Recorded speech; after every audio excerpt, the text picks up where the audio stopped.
NBC Sports at the Super Bowl, live on Peacock. We start with the Dan Patrick Show every morning, 9 a.m. to noon Eastern. Then it is Fantasy Football Happy Hour with me, Matthew Berry, 12 to 1. And then after me comes Mike Florio and Pro Football Talk Live.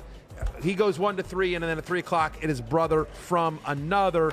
Speaking of PFT Live, the great Mike Florio joins us now from ProFootballTalk.com. Sims is still signing autographs somewhere. He's right over there. He's giving us the finger. Of course he is. Of course he is. Listen, I'm just amazed he's here and not, from somewhere far away, that he made it out here.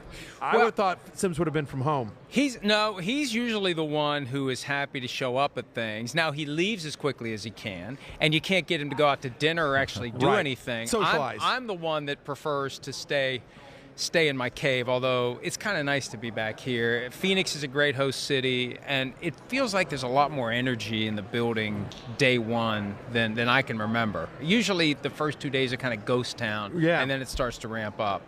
And you in the past have been at ESPN, so you guys have your own little private world. They have your own private world. They don't let you come over here. 1,000%. Not only will they let you not come over here, I mean, ESPN has a policy that you are not allowed to do non-ESPN shows.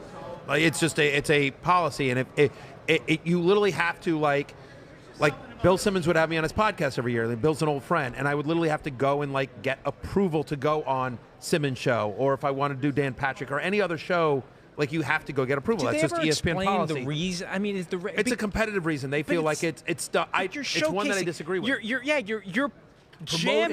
You're jamming your content into someone else's show. Jay's sitting there saying, "I don't give a crap about what these guys are talking about. Let's talk about football." It's one of those weird things where, and it started from local radio where they wouldn't want you to go on a non-ESPN affiliate, but I'm always just when you come on the air, they're going to say, here's ESPN's Matthew Berry. Yes. They're promoting our stuff. Yes. So anyway, but whatever it is, that's the policy there. At least it was, a year ago. And so when I would come out here, and ESPN they never had me part of their NFL coverage. It's one of the reasons why I came to NBC. So I was always, as soon as the regular football season was done, I was done. So I would come out here on my own dime, and do some Radio Row stuff just to promote, with only ESPN affiliates. But I never got to do anything for ESPN proper during Super Bowl week because that's just the NFL folks, the NFL Live folks, and the Countdown folks, and I wasn't part of that world.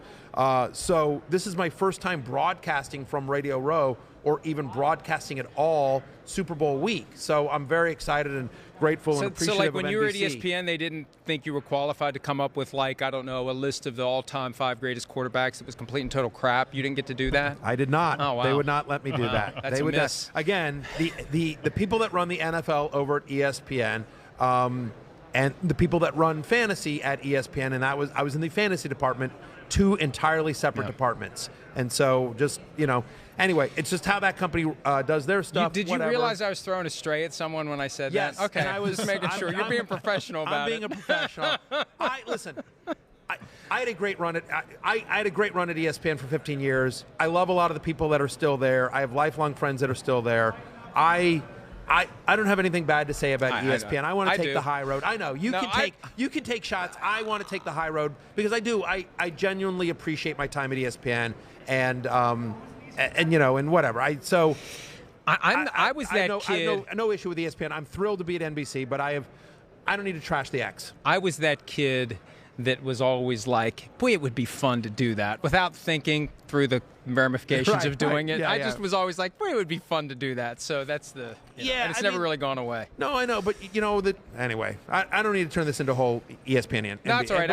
Right. So, but let's talk actual football here. Lamar Jackson. Let's talk Lamar Jackson. Let's talk about what people really want to hear. I heard you tease my scoop. I've been working very hard on it. Yeah, go for it. What do we got? I don't know anything. Nothing? I don't know anything more than anybody else does. I'll tell you what I think is going to happen. All right. What I think is going to happen is they're going to try to negotiate a long-term deal with Lamar Jackson. They're going to fail. It's not going to happen. Right. It's two different universes. It can't happen.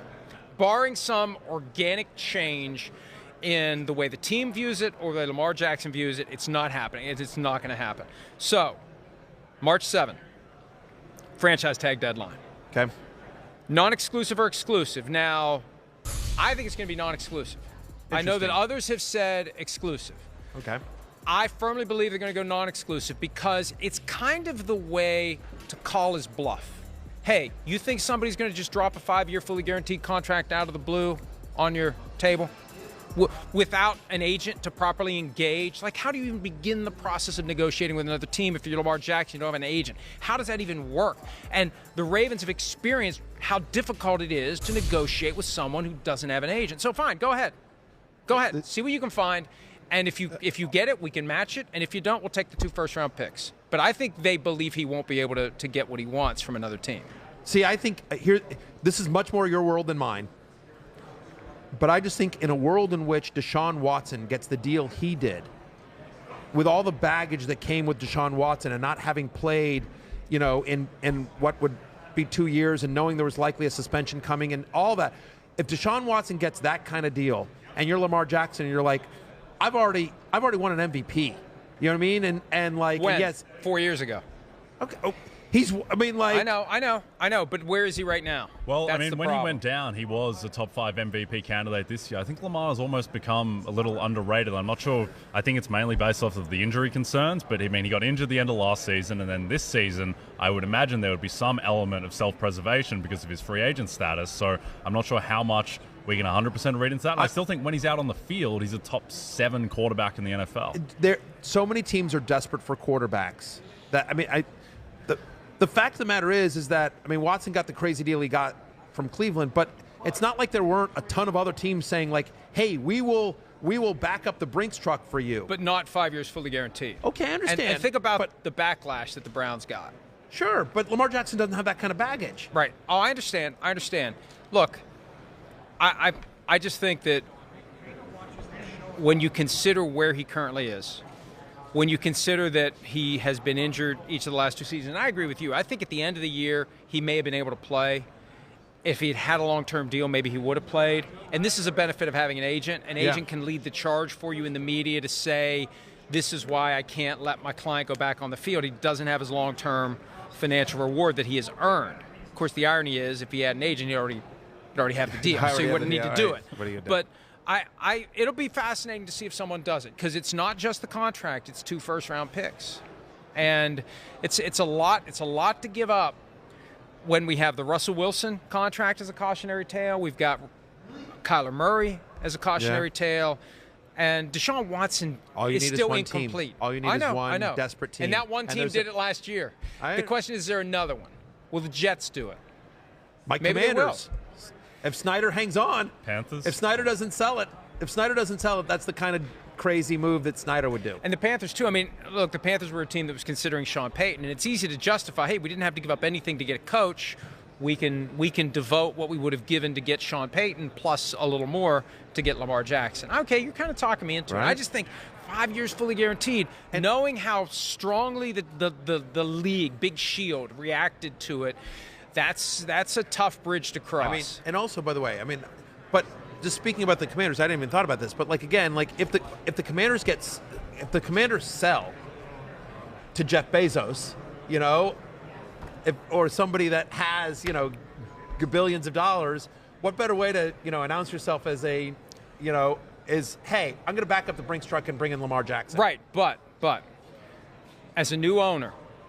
And I think we've seen the Broncos do this a little bit. You want to tread lightly first year or two on the job, and you don't want to come in and upset the apple cart with a 5-year fully guaranteed contract.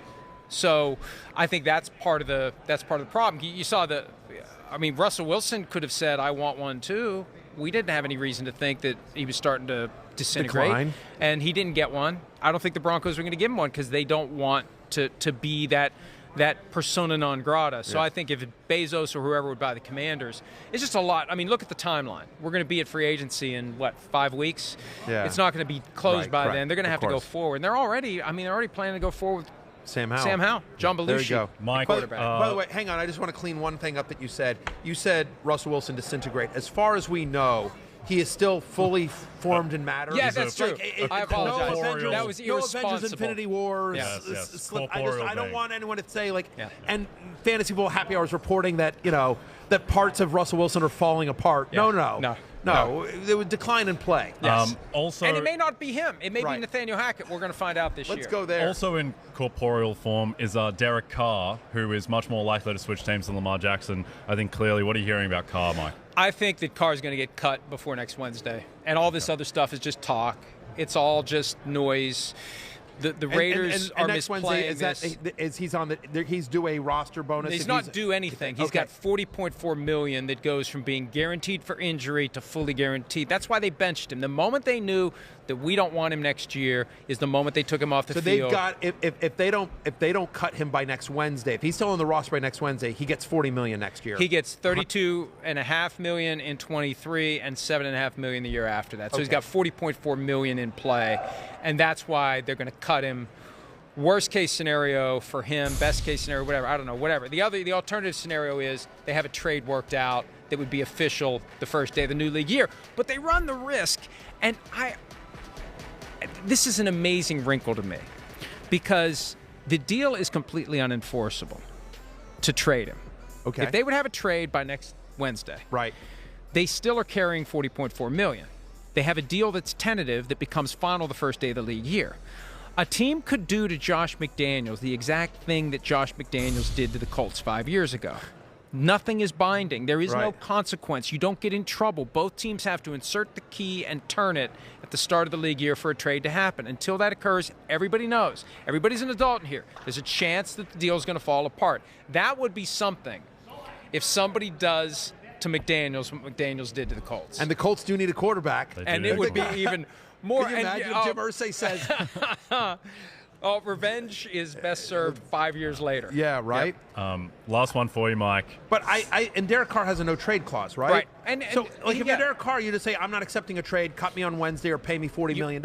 Exactly. And then I can have my choice. And you got a 5-week head start on the market. Yeah, correct. You're free and clear to go meet with teams, sign with a team.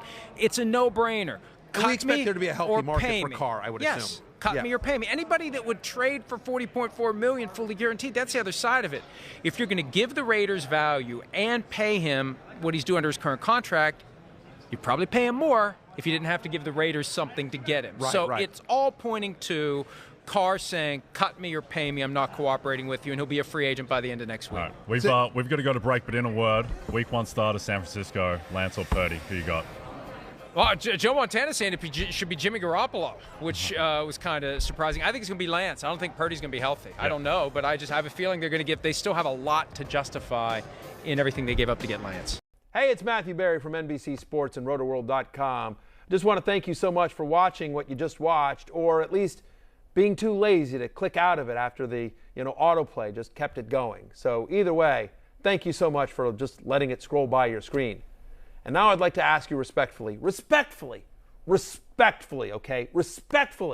please subscribe to the NFL on NBC YouTube channel for the latest NFL news, fantasy headlines from RotoWorld, and betting analysis from NBC Sports Edge.